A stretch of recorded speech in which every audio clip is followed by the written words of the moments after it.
सोचिए, एक ऐसी जगह जहां कुछ दशक पहले तक रेगिस्तान था, जहां लोग समुद्र से मछलियां पकड़ते थे, मोती खोजते थे और छोटी-छोटी ट्रेडिशनल बोट्स में व्यापार करते थे। और आज उसी जगह पर दुनिया की सबसे ऊंची इमारत खड़ी है।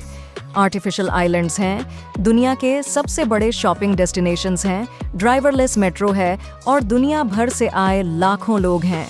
यह है दुबई। पर दुबई की कहानी सिर्फ पैसा, लग्जरी और स्काईस्क्रेपर्स की नहीं है।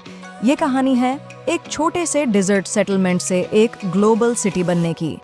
तो चलिए दुबई को उसकी हिस्ट्री, कल्चर, हेरिटेज, फूड और मॉडर्न लाइफस्टाइल के साथ समझते हैं। आज जिस दुबई को हम जानते हैं वो हमेशा ऐसा नहीं था। दुबई क्रीक के आसपास बसा पुराना सेटलमेंट फिशिंग, पर्ल डाइविंग और मैरीटाइम ट्रेड से जुड़ा हुआ था। अगर आप दुबई की असली कहानी समझना चाहते हैं तो शुरुआत दुबई क्रीक से कीजिए। क्रीक के एक किनारे पुराना दुबई, दूसरी तरफ डेरा और इनके बीच आज भी ट्रेडिशनल अब्रा बोट्स चलती हैं। एक छोटी सी बोट राइड और अचानक महसूस होता है कि आप उस दुबई में पहुंच गए हैं जो स्काईस्क्रेपर से बहुत पहले मौजूद था। क्रीक के आसपास ट्रेडिशनल सूक्स भी हैं, गोल्ड सूक, स्पाइस सूक और पुराने ट्रेडिंग डिस्ट्रिक्ट्स जो दुबई के हेरिटेज का हिस्सा हैं। अब चलते हैं अल फाहिदी हिस्टोरिकल नेबरहुड।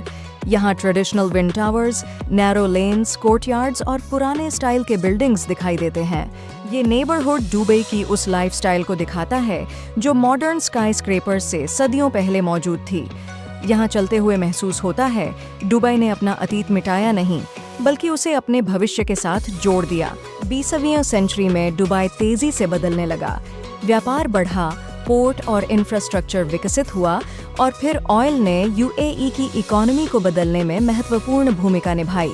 पर दुबई की कहानी सिर्फ ऑयल की नहीं, इसने trade, aviation, tourism, real estate और इंटरनेशनल बिजनेस को भी तेजी से विकसित किया। और आज दुबई में 200 से ज्यादा नेशनैलिटीज के लोग रहते हैं। ये कई कल्चर्स के मिलन की जगह है। और अब वो लैंडमार्क जिसे दुबई से अलग करना लगभग असंभव है, बुर्ज खलीफा। 828 मीटर ऊंची ये दुनिया की सबसे ऊंची बिल्डिंग है। पर यह सिर्फ हाइट का रिकॉर्ड नहीं, ये दुबई की फिलॉसफी का सिंबल है। अगर कुछ इम्पॉसिबल लगता है तो उसे पॉसिबल बनाने की कोशिश करो। रेगिस्तान के बीच इंसान ने कुछ ऐसा बनाया जिसे पूरी दुनिया देखने आती है। इसके आसपास का डाउनटाउन दुबई मॉडर्न दुबई का शोकेस है। दुबई मॉल, दुबई फाउंटेन और विजिटर्स से भरा पूरा डिस्ट्रिक्ट। ट्रेडिशनल सूक की जगह मैसिव मॉल्स और कैमल कैरावैन्स की जगह सुपर कार्स। अब चलते हैं समुद्र की तरफ। पाल्म जुमेरा, समुद्र में बनाया गया पाल्म ट्री के आकार का आर्टिफिशियल आइलैंड दुबई के सबसे रिकॉग्नाइजेबल लैंडमार्क्स में से एक है। जहां पहले समुद्र था, वहां अब लग्जरी होटल्स, रेजिडेंसेस और बीचेस हैं। पर दुबई को सिर्फ स्काईस्क्रेपर्स के बीच देखना उसकी आधी कहानी है। शहर से बाहर निकलते ही लैंडस्केप बदल जाता है। रेगिस्तान, गोल्डन सैंड ड्यून्स, खुला आसमान और दूर दूर तक कुछ नहीं। यहाँ आप dune bashing, sand boarding, camel riding और डेजर्ट कैंप में ट्रेडिशनल एक्सपीरियंसेस ले सकते हैं। और सनसेट के समय जब सूरज रेत के पीछे डूबता है, तब दुबई का सबसे शांत चेहरा दिखता है। अब बात दुबई की कल्चर की। एमिराटी कल्चर में अरबिक हॉस्पिटैलिटी का बहुत महत्वपूर्ण स्थान है। मेहमान का स्वागत अरबिक कॉफ़ी, डेट्स और बातचीत से होता है। इसकी मॉडर्न लग्जरी के पीछे एक ट्रेडिशनल अरब कल्चर भी मौजूद है। ट्रेडिशनल अरबिक कॉफ़ी, जिसे गावा कहते हैं, छोटे कप्स में डेट्स के साथ सर्व की जाती है। यूनेस्को ने इसे यूएई की इंटेंजिबल कल्चरल हेरिटेज और जेनरोसिटी का प्रतीक माना है। जब आपको ये ऑफर की जाए तो ये सिर्फ ड्रिंक नहीं, मेहमान नवाजी का जेस्चर है। दुबई की स्ट्रीट्स पर मॉडर्न वेस्टर्न से लेकर ट्रेडिशनल एमिराटी ड्रेस तक सब दिखता है। पुरुषों की कंदूरा और महिलाओं की अबाया एमिराटी आइडेंटिटी के अहम हिस्से हैं। पर मल्टीकल्चरल पॉपुलेशन के कारण यहाँ दुनिया के हर हिस्से की क्लोथिंग भी दिखती है। और ट्रेडिशनल कल्चर में हेना, एल साडू वीविंग और कई क्राफ्ट्स की भी अहम भूमिका है, जो यूनेस्को की यूएई इंटेंजिबल हेरिटेज सूची में शामिल हैं। यानी मॉडर्न स्काईलाइन के पीछे एक लिविंग कल्चरल हेरिटेज भी मौजूद है। दुबई में खाना दुनिया घूमने जैसा है। Indian, Lebanese, Iranian, Turkish, Chinese हर हिस्से का क्विज़न और ट्रेडिशनल एमिराटी फूड में मजबूस, हरीज़ और डेट्स बेस्ड स्वीट्स, साथ में अरबिक कॉफ़ी और खजूर गल्फ हॉस्पिटैलिटी की पहचान। और अब पुराने दुबई से सीधे भविष्य में museum of the future.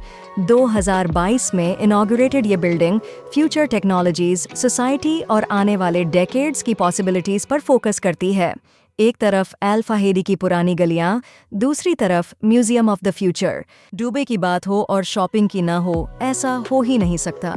Dubai mall दुनिया के सबसे बड़े शॉपिंग डेस्टिनेशंस में से एक है, पर सिर्फ मॉल मत जाइए, सूक भी जाइए, जहां गोल्ड, स्पाइसेस, परफ्यूम्स और हैंडीक्राफ्ट्स में पुराने दुबई की झलक मिलती है। बहुत से लोग दुबई को सिर्फ डिजर्ट और स्काई स्क्रेपर से जोड़ते हैं, पर दुबई एमिरेट में एक बिल्कुल अलग लैंडस्केप भी है, हाटा।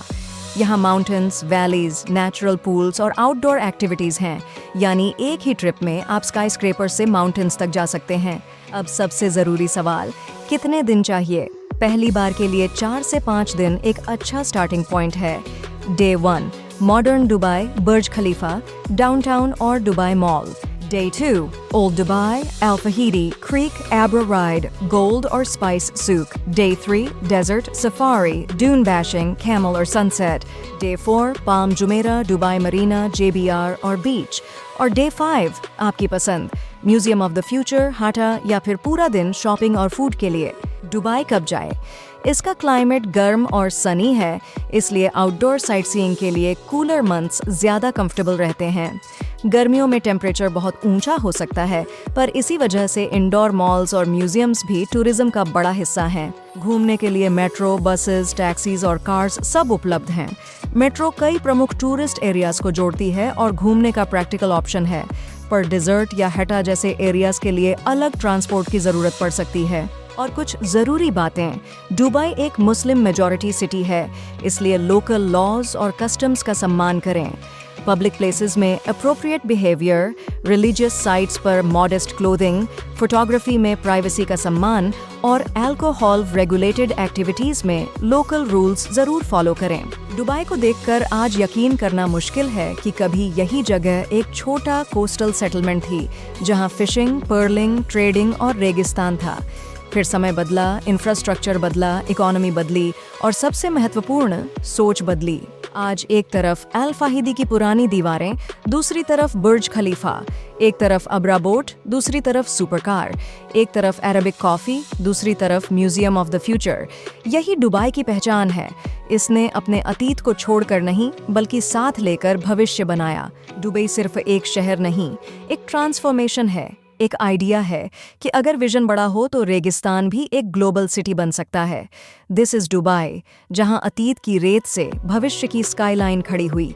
ऐसी ही सैर के लिए फॉलो कीजिए